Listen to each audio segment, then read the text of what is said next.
Hello, good afternoon, everyone. So today we'll go through unit activity dynamics, okay? And then this unit activity is long, so please take a break if you need to, and then follow this video along, okay? So let's go to objective.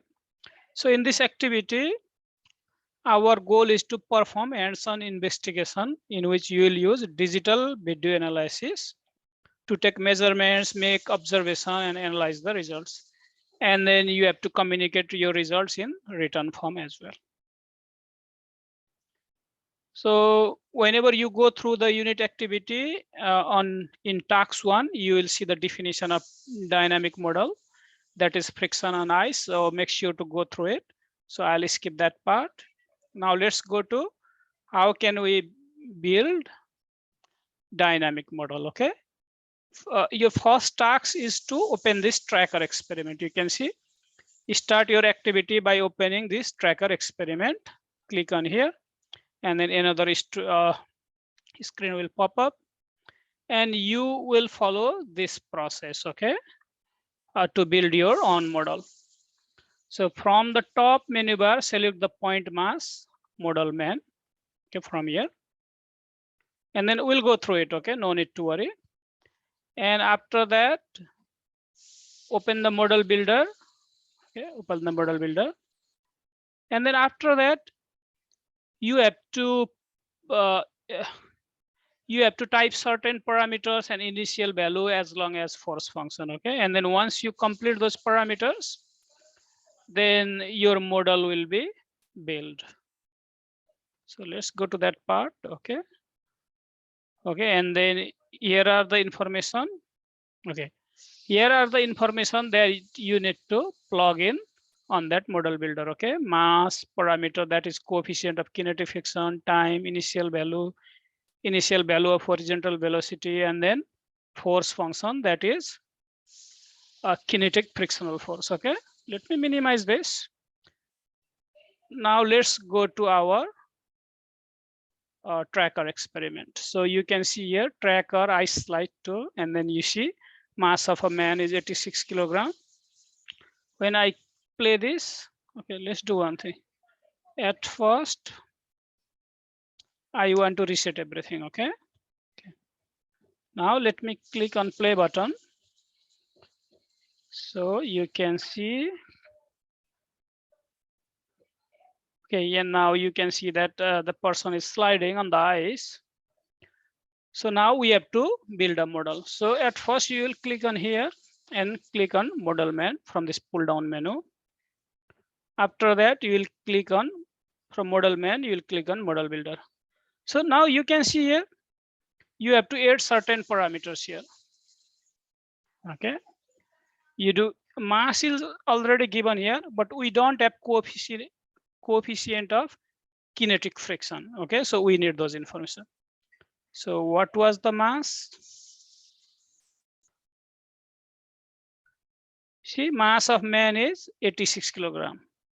Okay, so I'll put that information here, 86. Okay, 86. And another parameter is missing. So we need this mk, that is coefficient of kinetic friction. So let me add that information. Coefficient of kinetic friction is generated as mk, mu k, but you can write mk, okay? And you can use 0.083 for that, okay? And time. So you see, at time is equal to 0 second, the object, the person was not moving, the man was not moving. So let's just use this time, okay? 0.2 second. 0.2. At 0.2 second, value of x is 0.88. And then y is, so y is your vertical displacement, and vertical displacement is 0 because this is the, we only, this motion is one dimensional, that is horizontal one. And then Bx, let's plug in Bx is 4.34. 4.34. and then Vy. Similarly, Vy is 0. Now we have to write force function, that is kinetic frictional force is equal to coefficient of kinetic friction times normal force, that becomes negative mk, that is coefficient of frictional force times mass. Normal force is mass times acceleration due to gravity. So mass times acceleration due to gravity is 9.81. Okay. So now we plug in all the required information, including parameters and initial value. After that, you can save and close. Okay. Now let me, so this is our model, okay, model man. Now, and the color for this model man is yellow. Now, when I play the video, okay, do you see that information? Yes. So let me, okay. So our model start from here. You can see here this yellow circle is our model. And then you can see our model is consistent with theoretical model. Okay. It matches from initial to the end point. Now let's go and complete some of the questions. So we have already completed that part. Okay, now let's go to the next question. Describe how well you think your model position matches the observed position for the man. So our model matches with the observed position for the man from beginning to end. So we have completed part B. Now let's go to part C. So here is the trickier part. Now for part C, in part A, we have built model man. Okay, and in part C, we have to build a model for a boy. Okay, boy. And then you will click on this tracker experiment. Okay, make sure to click and then make sure to click and then plug in all the information needed. Okay, now let's go through that.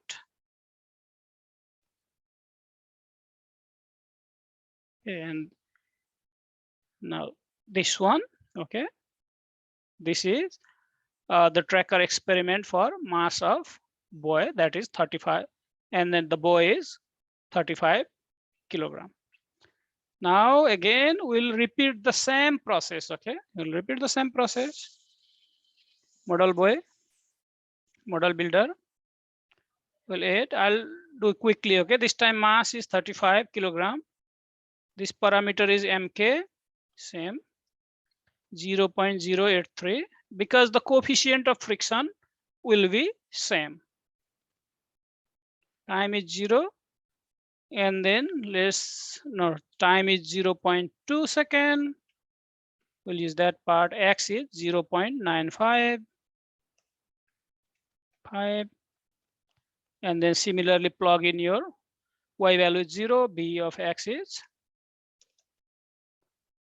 4.72, and then f of x. Do you remember how can we define frictional force? Kinetic frictional force is negative, and then mk times mass times g is 9.81. And then save and close. Okay, you can see this time also our model matches with theoretical model. Okay, you can see. Let me play that again. Okay, starting from 0.2 second, our model matches with theoretical model or the model given. Okay, and then we have already completed this part. Okay, so make sure to write those expression for part C. Now let's go to part D. Describe how well you think your model position matches the observed position for the boy. So we have completed that as well. Now let's go to part E. Okay, this part E seems to be long. Look at your recorded results and model for the man and the boy. How close are the coefficient of friction for the sled on ice for 2 runs? So we used same value for coefficient of friction. How confident would you feel about specifying a coefficient of kinetic friction for this sled on this ice surface based on these results? Support your conclusion. What other variables might impact these coefficient results? So for both boy and man, we use the same value of coefficient of friction, because when the boy or man slides over the snow, we didn't see any deformation. Okay, but if the mass is large, let us suppose if there is car or bus, and if there is deformation on the snow, then in this case, coefficient of kinetic friction can be different. So think about it and try to answer this part A. Now we'll go to part F. Finally, observe the values of horizontal oscillation for the point masses and the dynamics models for the man and the boy. What can you say about oscillation? So let's go back and check the value of horizontal oscillation. Okay, this is your AX, and then let's start with man. So what did you observe from here? AX, or we can look the value from here as well. Okay, AX versus T. What did you see? So horizontal, it was horizontal velocity or oscillation. Let's see. Okay, horizontal oscillation. So we can see horizontal oscillation is constant, and it's nearly equal to, I would say, -1 meter per second square. Okay, in this case. And then for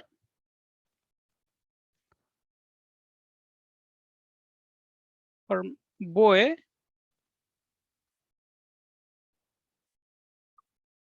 AX for boy, we found similar results. You can explain that in part F. Okay, part F. Theoretically, horizontal oscillations should be equal to 0, but we didn't find that in our model. And then you can explain that as well, okay? Because in projectile motion, no, this one, oh, no, that's fine, I'm sorry. No, it's theoretically, it will not be equal to 0, okay? I was thinking about projectile motion, okay? That's fine. So just go with those value, okay? It's nearly equal to -1 meter per second square. So just let me add that information. We got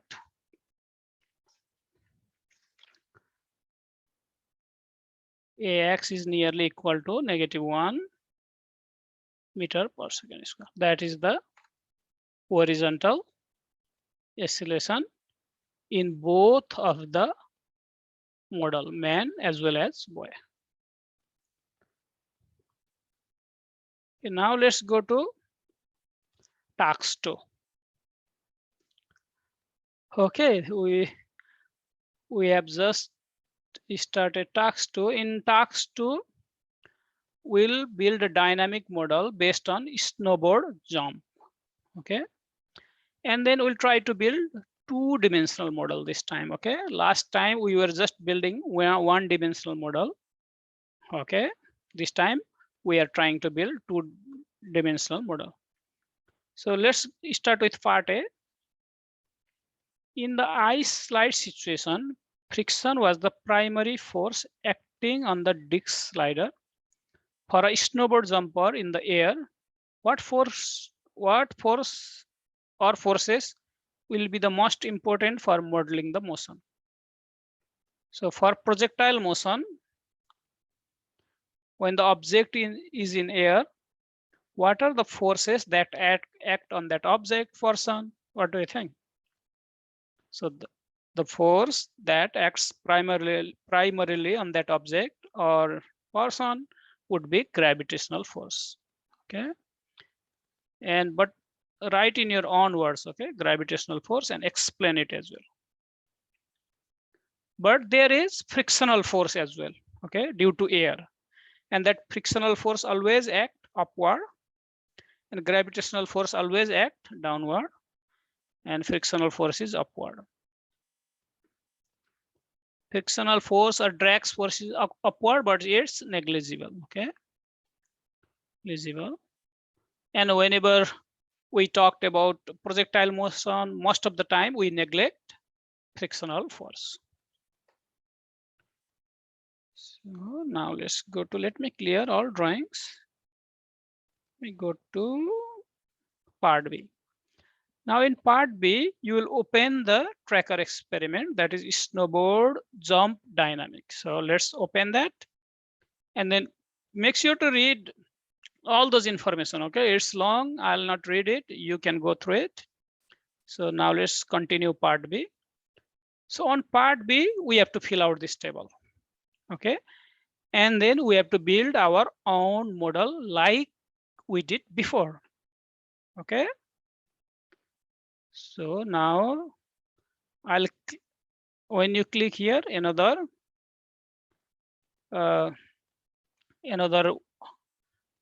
window will open, and then this one would be, let me see, not this one, this window. This is snowboard jump dynamic, and then we have to build a model. So again, you'll click here.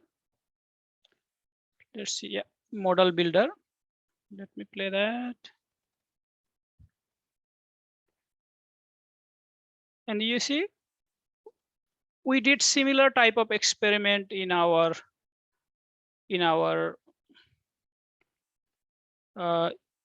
unit activity from unit 2, that was kinematics 2. So let me click on model builder, okay, model CM, and then model builder. Okay, and then let's check back. So we need a parameter M, that is a mass, initial value, time, initial value X, initial value X is your horizontal displacement, vertical displacement, horizontal velocity, and force function. These are the information we need, and it's here. So mass, let's check what was the mass of that man is. Okay, it's here. Do you see 95 kilogram? So let's plug in that information, 95 kilogram. And this time we'll assume the time start from here. Okay, think that like this is the we'll start. So let me explain that way. From this point, the man jumps to the ground. Okay, jumps, or it shoots on the air. So we'll assume that time as 0.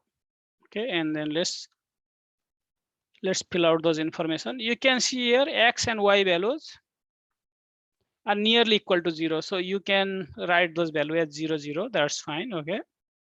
It's negative 0.00 and negative 0.00. They are nearly equal to 0. Now let's find out Vx, that is horizontal velocity, negative 5.96. So let me write that information, negative 5.96. Okay. And then Vy is 1.169. 1.169. Okay. And then we assume that when the man shoots on the air, when the man is in air, until he reaches the ground, we assume that frictional force is negligible. So that f of x will assume that's 0, okay, because it's negligible. And f of y is gravitational force, that is mass times gravity. Okay, and mass is 95, but you can simply write as m, it does not matter. M times, and then you know g is 9.81. Use theoretical value of g. And let me save and close. and then I'll save and close. Okay, and then I'll play this video again. So we have built the model and its color is yellow.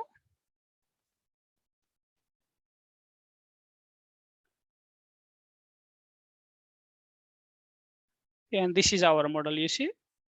Okay, let me play slowly so that why it's not going. Okay, so that you can see. So this yellow circle is our model that we have just built,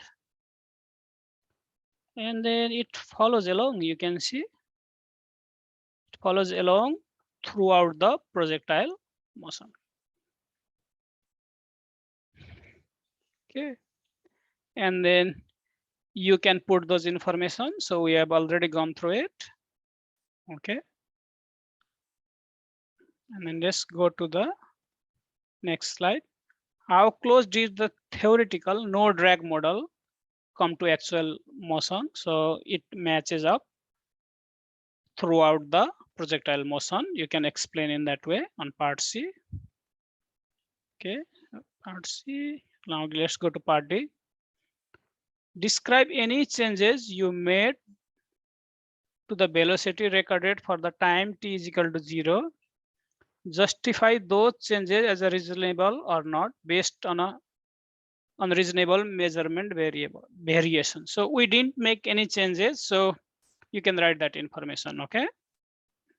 We didn't make any changes, but it depends on your experiment. Okay. If you change those values, you can include that information here. Part E, let's see. Based on the velocity and acceleration results from the snowboarder and his mathematical model, what can you say about the forces acting on the snowboarder?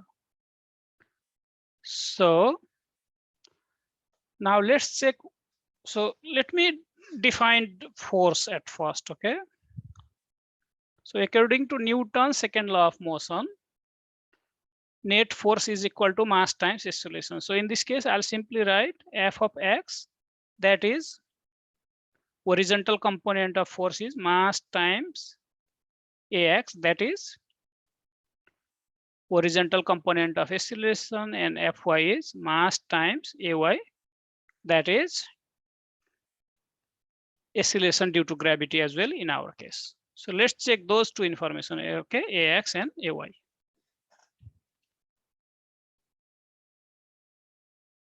Just click that one.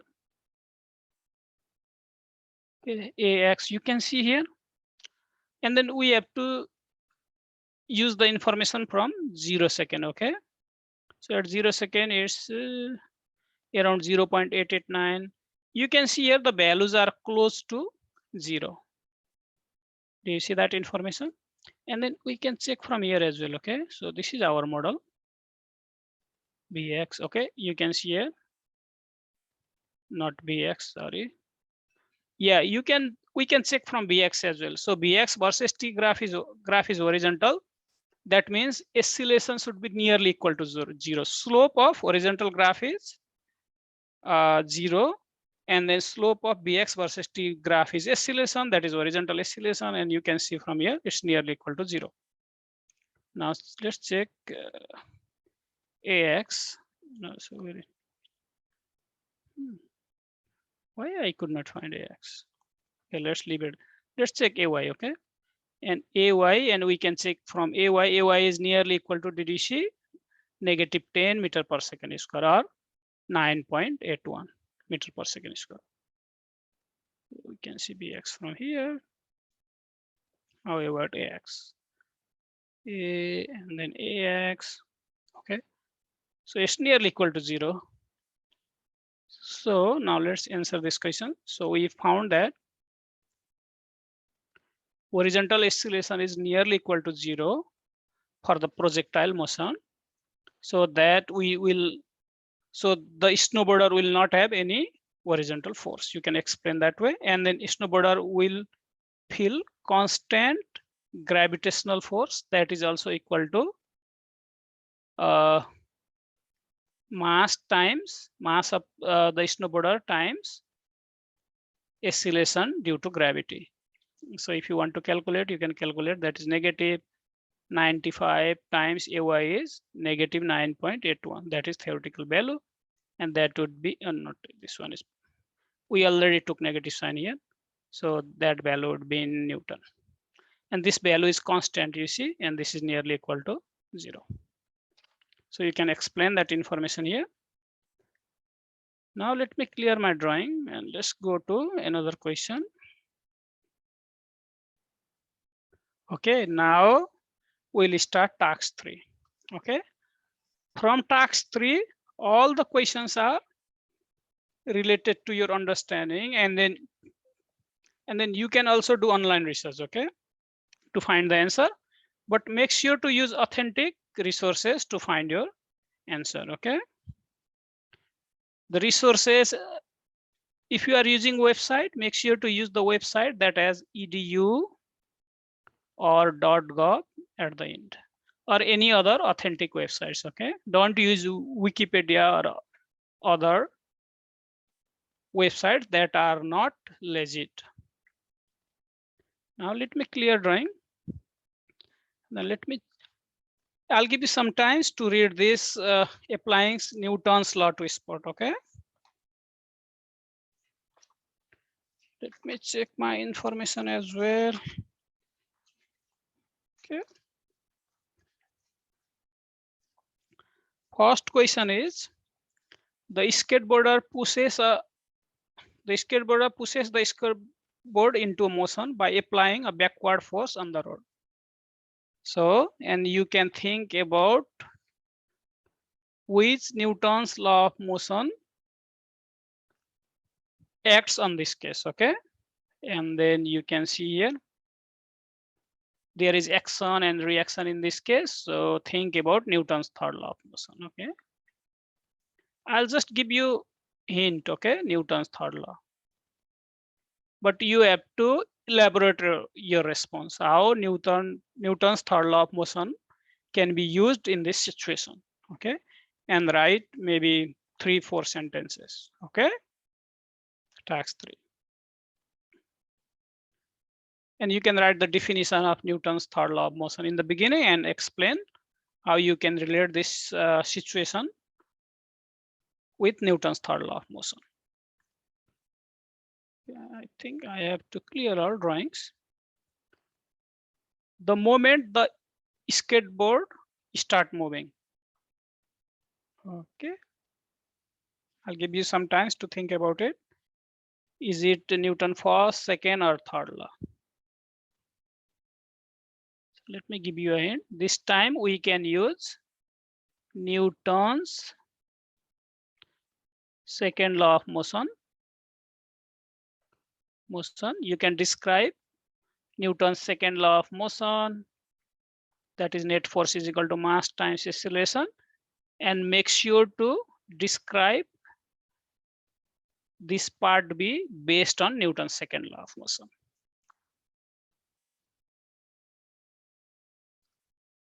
Now the skateboard continues to move once in motion. So think about Newton's first law of motion. Okay, and then for part C and part C and part D, you can explain both of those questions based on Newton's first law of motion. So let me write that information. Newton's first law of motion.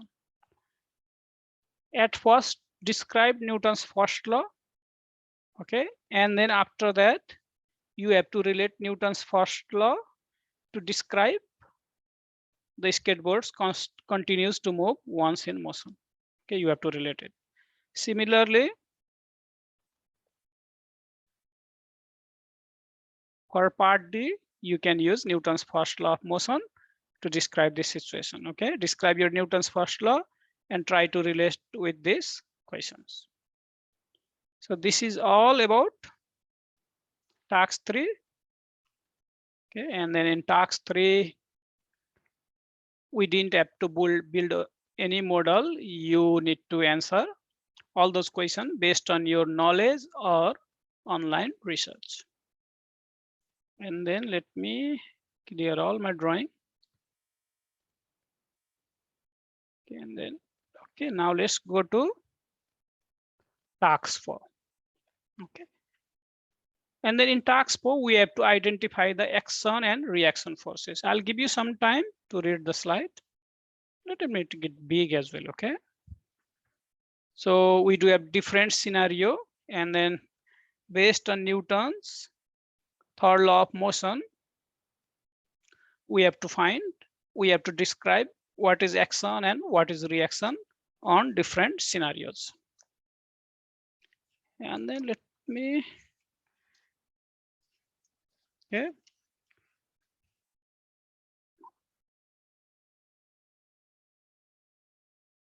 Okay, now let me describe which one. I want to describe this scenario, okay? A baseball player catches a ball. Action and reaction. Okay, action is the force exerted by the player's hand on the ball. Okay, that is the action. And then the reaction is the force exerted by the ball on the player's hand.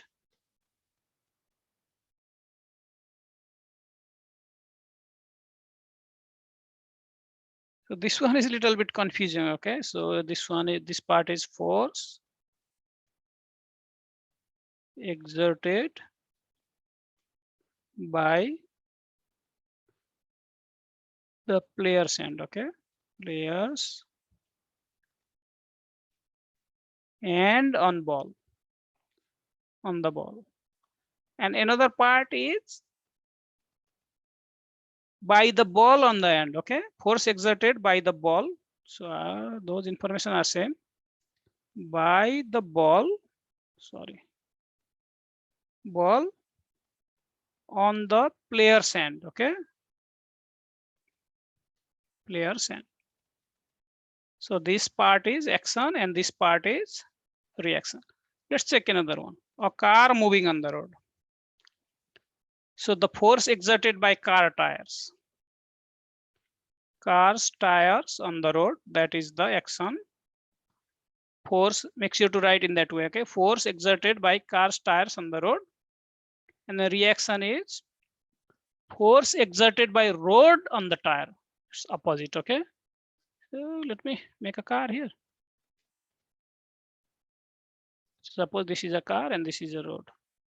Force exerted by that tires to the road, action. Okay. Now on that part,